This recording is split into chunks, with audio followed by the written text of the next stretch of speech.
Basta mga ganitong ulam mga idol, minsan lang natin matikman. Ito po ay napakasarap po. Ito pala ay ang pata, karne ng baboy na maraming repolyo.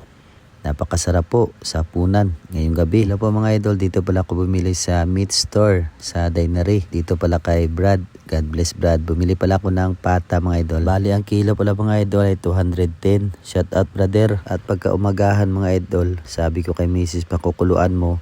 At ito, sobrang lambot talaga. Parang pressure cooker yung ginamit ni Mrs. mga idol. Pero uling na po yan. At ito, nagisa na rin tayo ng margarine. Nilagyan ko pala mga idol para parang sosyal. Masarap kasi pag may margarine.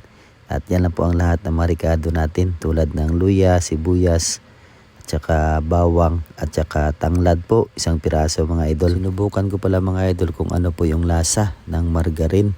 Pero ang bango habang nagigisa tayo. Tapos nilagay ko na lahat mga idol. At ito ang pampanalo. Sobrang lambot talaga ng pata ng karne ng baboy natin. Pasintabi pala sa lahat ng mga kapatid natin mga idol na hindi mahilig sa ganitong karne. Pasensya po sa ulam at sa video namin ngayong gabi. Masarap talaga ito mga idol kasi nga po minsan na namin tumatikman.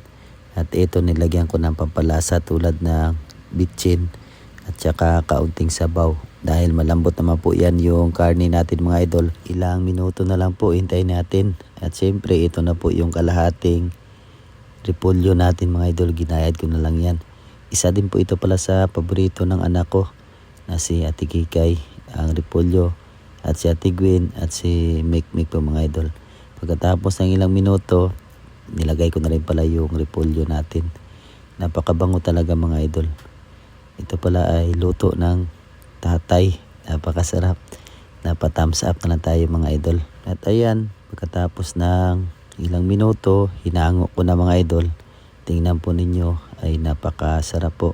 Kain po tayong lahat mga idol. Hinango na rin misis, sabay nyo kami sa hapunan namin. Ngayong gabi mga idol, kain po tayong lahat.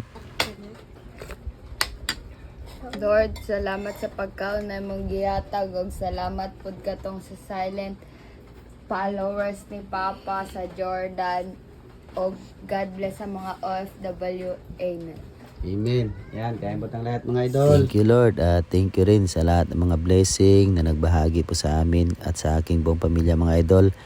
Ito, nakapaghanda tayo at nakapagluto ng minsan lang natin matikman ang masasarap na ulam. Kain po tayong lahat mga idol, sabayan niyo po kami. Salamat pala sa lahat ng mga FW at trabador ng Pinas, lagi nakasuporta sa amin. At siyempre yung mga bagong followers, maraming salamat po. At sana naman po mga idol, pag naabutan nyo na po sa part ng video na to, ay pwede nyo na rin to i-follow at i-share at mag-comment na rin mga idol kung saan po umabot yung video namin. Maraming salamat po sa suporta ninyo palagi. Ito, sa simpleng ulam na masarap, nabusog talaga yung lahat ng aking buong pamilya mga idol. Kahit po tayo tatay o ama ay masaya po tayo sa ginagawa natin sa araw-araw.